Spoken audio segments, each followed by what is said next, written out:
Friends, English learning में आज हमारे सामने मस्ट हैव है। बहुत इंपॉर्टेंट मॉडल है। बहुत लोगों को शुड हैव आता है, मस्ट हैव का कम नॉलेज है। आज आप मस्ट हैव को समझेंगे। दोस्तों, इंग्लिश लर्निंग आज के टाइम में ना बहुत इंपॉर्टेंट लैंग्वेज है।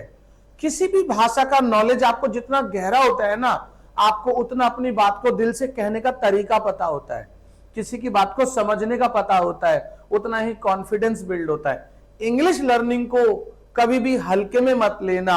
हर किसी को, चाहे वो घर में रहने वाली लेडीज जो भी हाउसवाइफ्स हैं, बच्चे हैं हिंदी मीडियम के, गांव में सबको इंग्लिश लर्न करना चाहिए और आप सीख जाएंगे। कोई बहुत हवा नहीं है। आपका रोज का थोड़ा थोड़ा एफर्ट्स एक दिन आपको मास्टर बना देगा। Believe in your self. दोस्तों, हमारे सामने मस्ट हैव है, बहुत इंपॉर्टेंट। इसकी पहचान है वाक्यों के अंत में चाहिए था, चाहिए थी, चाहिए थे। ये पहचान तो शुड हैव की भी है भैया, तो दोनों में अंतर क्या है? दोस्तों, मैं आपको अंतर बताऊंगा। हम समझते हैं दोनों की पहचान। शुड हैव में भी चाहिए था, चाहिए थी, चाहिए थे। मस्ट हैव एक इनडायरेक्टली और ज्यादा अफसोस को दिखाता है। शुड हैव भी अफसोस दिखा रहा था पास्ट की घटना पे, और यहां पर मस्ट हैव भी अफसोस को दिखा रहा है। लेकिन मस्ट हैव एक गहरी बात को बोल रहा है, यार आपको माता पिता को सपोर्ट करना चाहिए था। You must have supported your parents. तुम्हें उसकी दिल की बात समझनी चाहिए थी। क्या इंग्लिश बनेगी? कमेंट करो मुझे। तो यहां पे मस्ट हैव है। हमें दोनों पता होने चाहिए। बच्चों को मस्ट हैव नहीं पता तो should have, should have, should have use कर लेते, अगर उनको नॉलेज है तो। अगर वो भी नॉलेज नहीं है तो हमारी प्रीवियस क्लास देखो दोस्तों, आपको पता लग जाएगा। मस्ट हैव आते हैं हिंदी वाक्यों में। क्या आएगा बच्चों?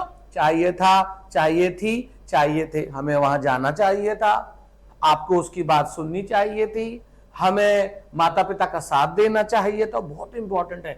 इंग्लिश स्पीकिंग में, इंग्लिश राइटिंग में इसका यूज आने का मतलब है कॉन्फिडेंस और बढ़ेगा आपका।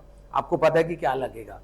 तो सब्जेक्ट अफसोस दिखाता है इसके अंदर। अगर मैं कह रहा हूं हमें उसकी दिल की बात सुननी चाहिए थी, तो यानी अफसोस दिखा रहे हमने सुनी नहीं। हमें उस माँ को पत्र लिखना चाहिए था, यानी हमने पत्र नहीं लिखा, अफसोस दिखा रहा, गहरा अफसोस है। शुड से ज्यादा, शुड हैव का जो मॉडल था उससे ज्यादा गहरा अफसोस दिखा रहा मस्ट हैव, इसीलिए मस्ट हैव है। Third form of the verb, already मैं अपनी प्रीवियस वीडियोस में मैं बता चुका हूं क्लासेस में कि जो मॉडल अपने साथ हैव लगाएगा वही थर्ड फॉर्म है, अदरवाइज सब जगह फर्स्ट फॉर्म लगाए। यहां पर हैव आ रहा है दोस्तों, तो आपको थर्ड फॉर्म लगानी है। Otherwise can, could, may, might, should, would, need, need not, would, इन सब में फर्स्ट फॉर्म। जैसे ही हैव लगेगा third form of the verb लगेगी। दोबारा रिवाइज करते हैं। वाक्यों के अंत में चाहिए था, चाहिए थी, चाहिए थे। अफसोस दिखाता है सब्जेक्ट भूतकाल की किसी घटना पर, और third form of the verb. Example से आपको ज्यादा अच्छा समझ में आएगा दोस्तों, इसलिए पेशेंस के साथ देखें। जो भी एज ग्रुप के बच्चे हैं थोड़ा पेशेंस रखें दोस्तों। पेशेंस बहुत ताकतवर चीज है, हमें उसे एक मौका देना चाहिए था। मेरी अगर राइटिंग खराब है तो मुझे माफ करना दोस्तों, लेकिन आपको समझाने के लिए मेरी बेस्ट कोशिश है। We must have given him, give की थर्ड फॉर्म गिवन, क्योंकि हैव आ रहा है थर्ड फॉर्म है। We must have given him a chance, chance की जगह अपॉर्चुनिटी वर्ड भी लगा सकते हो आप। तो we must have given him a chance, आपको काम पूरा करना चाहिए था। चाहिए नहीं कह रहा, चाहिए था पास की। तो you must have completed the task, तो काम को टास्क भी बोलते हैं। कोई किसी को हम जब कोई काम सौंपते हैं तो वो टास्क होता है। You must have completed the task, हमें पैसा बर्बाद नहीं करना चाहिए था। क्या बनेगी? We must not have. देखो कहां आएगा नोट, ये है बड़ा इंटरेस्टिंग रूल कि अगर हम नेगेटिव बनाएंगे तो नोट आएगा मस्ट हैव के बीच में। We must not have wasted money, आपको पैसा वेस्ट नहीं करना चाहिए था।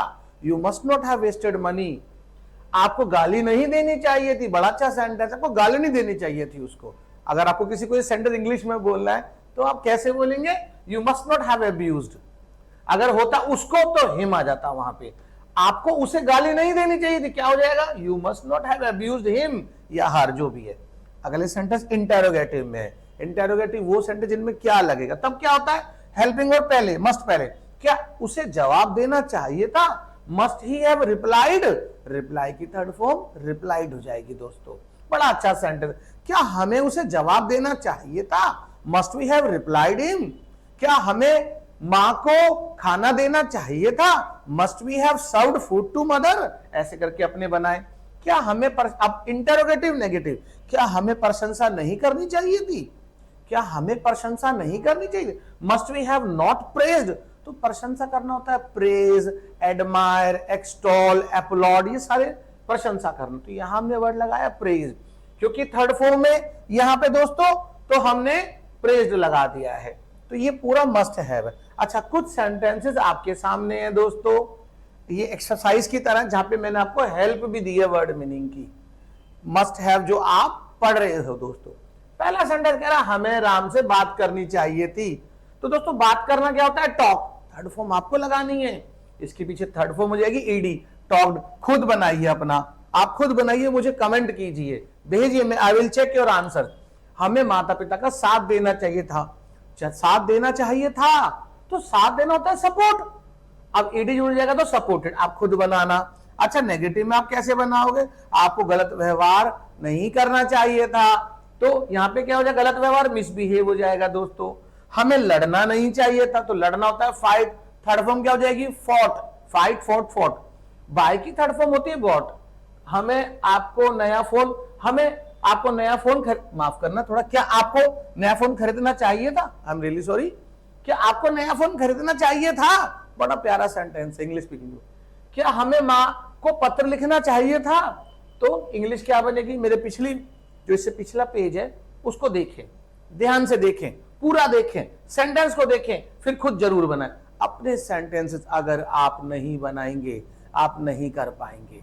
अपने सेंटेंस जरूर बनाएं, 10 बनाएं, 20 बनाएं, 25 बनाएं। जितने ज्यादा सेंटेंस बनाएंगे कॉन्फिडेंस उतना ज्यादा होगा आपको। 2 सेंटेंस आप बनाएंगे, आप सोचेंगे आपको मस्ट हैव आ गया। नहीं दोस्तों, ऐसा नहीं है। कोई भी एज ग्रुप है जिसको हिंदी और बेसिक इंग्लिश आता है, वो मॉडल सीख जाएगा, आ जाएगा उसको। तो ये सपोर्ट है दोस्तों मेरी, ठीक है। हमारा एक मकसद है कि हर एक एज ग्रुप इंग्लिश बोलना सीखे, इंग्लिश लिखना सीखे, वो न्यूज़पेपर को पढ़े, ताकि उसके अंदर इंग्लिश भाषा के प्रति कॉन्फिडेंस बिल्ड हो। इंग्लिश का नॉलेज केवल नॉलेज नहीं है दोस्तों, ये आज के समय की बहुत बड़ी जरूरत है।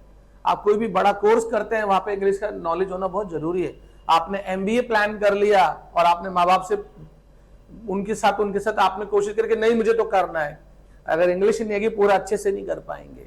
आप किसी भी कोर्स में जाएंगे, इंग्लिश का जरूरत बहुत जरूरी है। आपका कॉन्फिडेंस इतना अच्छा होगा कि आप जिंदगी की हर लड़ाई को जीत लेंगे। फ्रेंड्स, आपको अगर मेथड हमारा पसंद आता है, हमारी वीडियो को लाइक करें, उन लोगों को भेजें जो इंग्लिश सीखना चाहते हैं, ताकि उनको भी पता लगे, मनोबल उनका भी बढ़ेगा, हमारा भी मनोबल बढ़ेगा और आप इसको अच्छे से सीख भी पाएंगे। Thank you so much for watching friends.